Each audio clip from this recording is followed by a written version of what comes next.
पाकिस्तानी वज़ीर ख़ारिजा बिलावल भुट्टो ज़रदारी ने कहा है कि जी भारत और पाकिस्तान के दरमियान जो मुज़ाकरात हैं या जो डायलॉग है, उसके जो चांसेज़ हैं वो बहुत लिमिटेड हैं।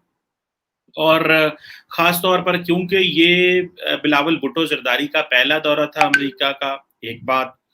दूसरी बात, ऑपोज़िशन लीडर इमरान खान साहब पहले ही अमेरिका की पाकिस्तान में मुदाखलत के हवाले से बड़ी बातें कर चुके हैं और कह रहे हैं कि मुझे हटाया गया है अमेरिका के कहने पे, और ये सारी जो सियासी जमातें हैं, ये गद्दार हैं, सो एंड सो। और अब बिलावल भुट्टो ज़रदारी जब वहाँ पे न्यूयॉर्क गए, तो वहाँ पे जो फूड सिक्योरिटी कॉन्फ्रेंस में थे बेसिकली, लेकिन अमेरिकी secretary of state Antony Blinken से भी उनकी मुलाकात हुई।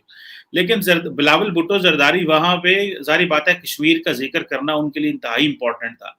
ये कैसे मुमकिन है कि पाकिस्तान का फॉरेन मिनिस्टर न्यूयॉर्क में जाए और ज़िक्र ना करे? लेकिन अगर आप एक चीज़ नोट करें कि वो ये चीज़ कहते हैं कि भारत के साथ बात नहीं हो सकती, और इस वक़्त जो, और वो ये भी समझते हैं कि किसी भी मुल्क के साथ तरक्की करने का चलने के लिए या तरक्की करने के लिए आपको इकोनॉमिक रिलेशंस अच्छे होने चाहिए, अच्छे डिप्लोमैटिक एफर्ट्स करनी चाहिए, और मिल के आगे जाने की बात करना चाहिए। लेकिन वो समझते हैं कि भारत का एक जो रवैया है वो बड़ा जारहाना है।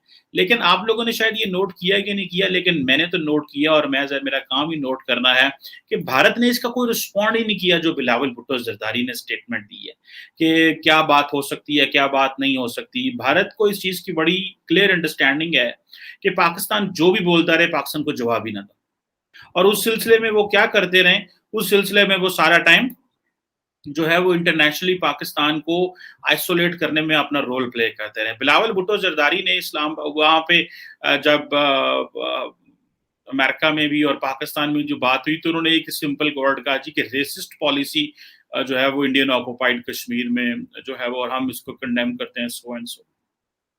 सो मुझे ऐसे लगता है कि एक तरफ तो पाकिस्तान जो है वो समझ चुका है कि अब हालात इस तरह के भारत ने पैदा कर दिए हैं कि बात नहीं हो सकती, क्योंकि भारत बात करना ही नहीं चाहता।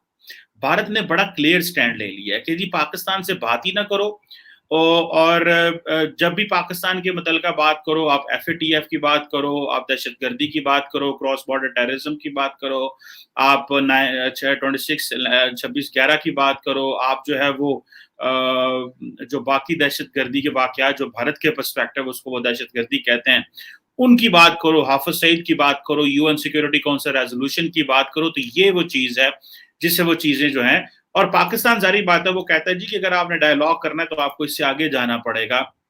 और ये ऐसी तलवार उन्होंने पाकिस्तान के ऊपर लटका दी है कि एक तरफ पाकिस्तान पूरी दुनिया को ये बताता है कि जी हमने दहशतगर्दी की जंग लड़ी, लेकिन दुनिया का कोई ऐसा मुल्क नहीं है जिसने भारत के साथ मिलके एक जॉइंट कम्युनिके या जो एक कोई प्रेस रिलीज या कोई जब टॉप लेवल पे, प्राइम मिनिस्टर लेवल पे, या जो 2+2 लेवल पे अमेरिका और भारत के दरमियान जब बात हुई, तो पाकिस्तान का जिक्र नहीं हुआ, और पाकिस्तान का जिक्र सिर्फ और सिर्फ ये वॉर अगेंस्ट टेररिज्म और इन चीजों में, एक्सट्रीमिज्म और इन चीजों में होता है, और भारत इस हवाले से बहुत ज्यादा कामयाब है। इंडिया जो है वो जारी बात है, वो एक एक ऐसा पार्टनर है वेस्ट का और वेस्टर्न वर्ल्ड का, जो कि बेसिकली जिसको नया मेन स्ट्रीम किया जा रहा है। बहुत सारे जो ममालिक हैं, वेस्ट रीड नहीं कर पा रहा इंडिया को, और वो रीड इसलिए नहीं कर पा रहा because normally they have not understood India for so many reasons, for one way और दी अदर।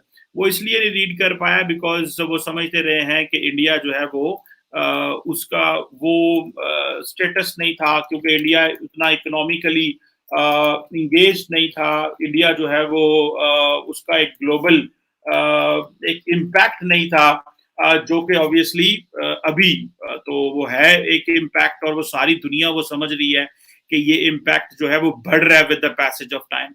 सो इंडिया जो है वो वेस्ट के साथ उन वैल्यूज पे नहीं चलना चाहता जो वेस्ट उन्हें सेल कर रहा है। वो कौन सी वैल्यूज हैं? वो इंडिया जो है वो एक और फ्रेमवर्क में चलना चाहता है। इंडिया जो है उसको वेस्ट कह रहा है कि कॉमन वैल्यूज पे आओ। कॉमन वैल्यूज क्या हैं? आओ अथॉरिटेरियनिज्म के खिलाफ लड़ें, और डिक्टेटर्स के खिलाफ लड़ें, और democracy, freedom of media, freedom of expression, human rights की बात करें।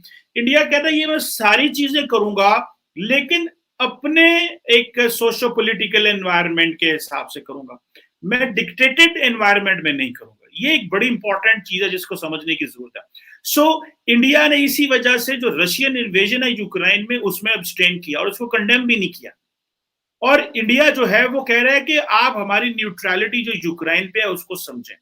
ये इंडिया का कॉन्टिन्यूसली एक स्टेटस आ रहा है।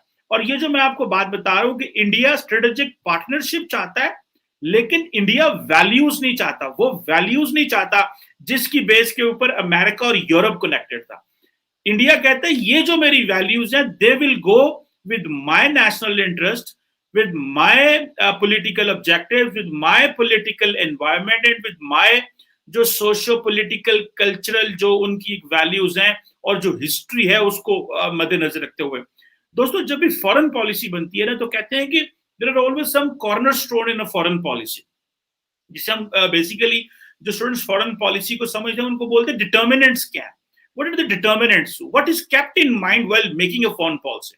फॉर इंस्टेंस, पाकिस्तान के केस में और इंडिया के केस में अगर आपने फॉरेन पॉलिसी डिटर्मिनेंट फाइंड करना है कि किन बेसिस के ऊपर फॉरेन पॉलिसी बनती है, तो आप कहेंगे यार पाकिस्तान के केस में जी आपकी हिस्ट्री है, आपकी ज्योग्राफी है, आपकी आइडेंटिटी है, आपकी इकोनॉमी है। ये बहुत सारे फैक्टर होते हैं जो आपके डिटर्मिन करते हैं कि आप फिर देन पाकिस्तान के केस में रिलीजन है, मुसलमान है, इस्लाम है, इस्लामिक कंट्री है। सो बहुत सारी चीजें हैं जिसकी बेस के ऊपर कोई मुल्क जो है वो अपनी फॉरेन पॉलिसी बनाता है। वेस्ट इंडिया को उन चीजों पे नहीं लेके जा रहा, क्योंकि वेस्टर्न जो पर्सपेक्टिव है वो तो फ्री फ्लो है ना हर चीज का, वो बादर बिदर आजाद एक मुआशरे हैं। तो हमारा यहाँ पे निजाम थोड़े डिफरेंट है। सो इंडिया उस चीज की लिवरेज उठा रहा है और वो कह रहा है कि नहीं, मैं ऐसा कुछ नहीं करने वाला। लेकिन जारी बात है, बायलैटरल मीटिंग्स भी उधर होनी है। ये मैं आप लोगों को इसलिए बता रहा हूँ बिकॉज बहुत सारे लोगों को इस चीज की समझ होनी चाहिए कि ये किस तरह चीजें जो हैं वो आइंदा आने वाले दिनों में वो करेगा। इंडिया आपको पता है नॉन अलाइंड रहा, न्यूट्रल रहा कोल्ड वॉर में।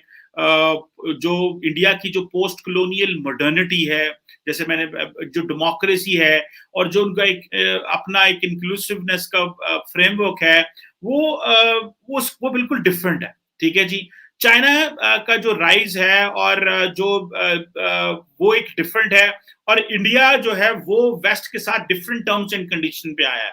इंडिया जिस तरह अमेरिका यूरोप के साथ एक और कंडीशन फ्रेमवर्क में आया था, इंडिया जो है वो वेस्ट के साथ एक और फ्रेमवर्क में जाना चाह रहा है, और वो स्ट्रेटेजिक पार्टनरशिप का फ्रेमवर्क है जिसमें अगर American Indo US nuclear deal करना चाहते हैं तो आए करें। और दूसरा ये है कि जो वेस्ट जो है अगर इकोनॉमिक रिलेशनशिप बिल्ड करना चाहता है, मिलिटरीली सपोर्ट करना चाह रहा है, तो वो कह रहे हैं जरूर आए।